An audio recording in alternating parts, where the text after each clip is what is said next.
திருகோணமலை நகர் பகுதியிலே பௌத்த பிக்குகளினுடைய அடாவடித்தனத்தின் மூலம் ஒரு பௌத்த சிலை ஒன்றை நிறுவுகின்ற வேலை திட்டம் அங்கு மும்மரமாக நடைபெற்று கொண்டிருப்பதை எல்லோரும் அறிவார்கள்.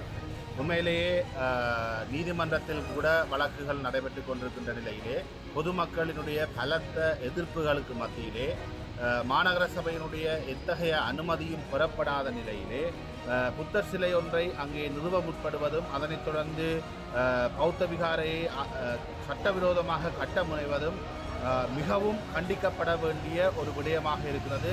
இந்த விடயத்திலே அரசாங்கம் இரட்டை நிலைப்பாட்டை காட்டுவதை கூட நாங்கள் அண்மையிலே அவதானித்திருக்கின்றோம்.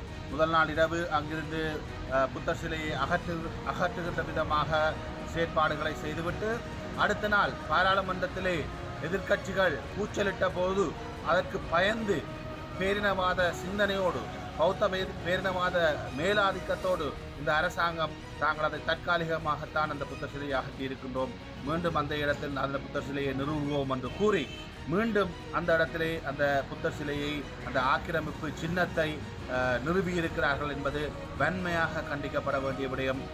நாட்டிலே பௌத்த சிங்கள பேரினவாத மேலாதிக்க மனோநிலை என்பது எத்தகைய ஆட்சி மாற்றங்கள் நிகழ்கின்ற பொழுதும் மாறப்போவதில்லை என்பதை மிக திட்ட தெளிவாக ஆணித்தரமாக இந்த சம்பவம் காட்டியிருக்கிறது.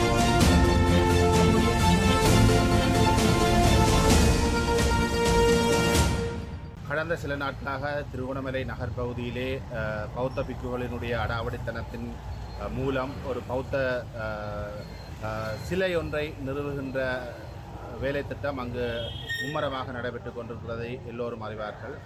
உண்மையிலேயே நீதிமன்றத்தில் கூட வழக்குகள் நடைபெற்று கொண்டிருக்கின்ற நிலையிலே பொதுமக்களினுடைய பலத்த எதிர்ப்புகளுக்கு மத்தியிலே மாநகர சபையினுடைய எத்தகைய அனுமதியும் பெறப்படாத நிலையிலே புத்தர் சிலை ஒன்றை அங்கே நிறுவ முற்படுவதும் அதனைத் தொடர்ந்து பௌத்த விகாரையை சட்டவிரோதமாக கட்ட முனைவதும் மிகவும் கண்டிக்கப்பட வேண்டிய ஒரு விடயமாக இருக்கிறது. எத்தனை நூற்றாண்டுகள் சென்றாலும் சிங்கள பௌத்த பேரினவாத சித்தாந்தம் மனோநிலை இந்த மண்ணிலிருந்து அகற்றப்பட முடியாது என்கின்ற நிகழ்வைத்தான் இந்த சம்பவம் எடுத்து காட்டுகின்றது.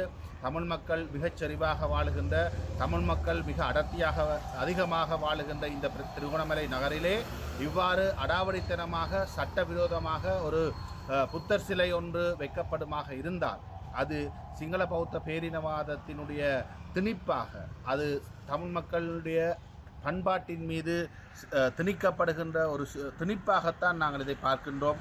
இந்த விடயத்திலே அரசாங்கம் இரட்டை நிலைப்பாட்டை காட்டுவதை கூட நாங்கள் அண்மையிலே அவதானித்திருக்கின்றோம். முதல் நாள் இரவு அங்கிருந்து புத்தர் சிலையை அகற்றுகின்ற விதமாக செயற்பாடுகளை செய்துவிட்டு அடுத்த நாள் பாராளுமன்றத்திலே எதிர்க்கட்சிகள் கூச்சலிட்ட போது அதற்கு பயந்து பேரினவாத சிந்தனையோடு பௌத்த பேரினவாத மேலாதிக்கத்தோடு இந்த அரசாங்கம் தாங்கள் அதை தற்காலிகமாகத்தான் அந்த புத்தர் சிலையை அகற்றி இருக்கின்றோம், மீண்டும் அந்த இடத்தில் அந்த புத்தர் சிலையை நிறுவுவோம் என்று கூறி மீண்டும் அந்த இடத்திலே அந்த புத்தர் சிலையை அந்த ஆக்கிரமிப்பு சின்னத்தை நிறுவியிருக்கிறார்கள் என்பது வன்மையாக கண்டிக்கப்பட வேண்டிய விடயம். தமிழ் மக்கள் கூட்டணி இதை மிக வன்மையாக கண்டிக்கின்றது. இது ஒரு பேரினவாத இன அழிப்பினுடைய தொடர்ச்சியாகவே, எங்களுடைய பண்பாட்டு சிதைப்பின் ஒரு தொடர்ச்சியாகவே, கட்டமைக்கப்பட்ட இன அழிப்பின் ஒரு தொடர்ச்சியாகவே நாங்கள் இதை பார்க்கின்றோம். இத்தகைய பௌத்த ஆக்கிரமிப்புகள் உடனடியாக இங்கு தடுத்து நிறுத்தப்பட வேண்டும். இதனை நாங்கள் சர்வதேசத்தினுடைய கவனத்துக்கு கொண்டு செல்லுகின்றோம்.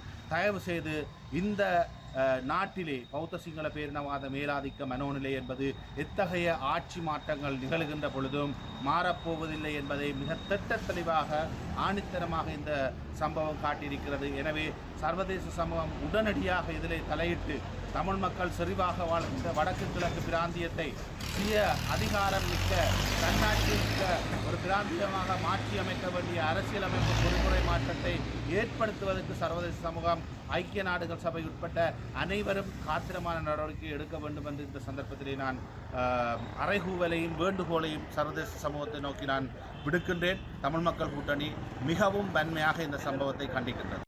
இந்த பௌத்த சிங்கள பேரினவாத ஆக்கிரமிப்புக்கு எதிராக போராடி கொண்டிருக்கின்ற திருகோணமலை இளைஞர்கள், பொதுமக்கள் எல்லோருக்கும் எங்களுடைய மனமார்ந்த பாராட்டுக்களையும் பேராதரவையும் நாங்கள் இந்த சந்தர்ப்பத்திலே தெரிவித்துக் கொள்கின்றோம். தேவை ஏற்படின் தமிழ் மக்கள் கூட்டணி இந்த போராட்டங்களிலே நேரடியாக பங்கு பெற்றுவதற்கும் தன்னுடைய முழுமையான ஒத்துழைப்பை வழங்குவதற்கும் நாங்கள் தயாராக இருக்கின்றோம் என்ற விடயத்தை அங்கே போராடி கொண்டிருக்கின்ற எங்களுடைய உறவுகளுக்கு நாங்கள் இந்த சந்தர்ப்பத்திலே தெரிவித்துக் கொள்கின்றோம். அவர்களுக்கு மனமார்ந்த பேராதரவை நாங்கள் வழங்குவதை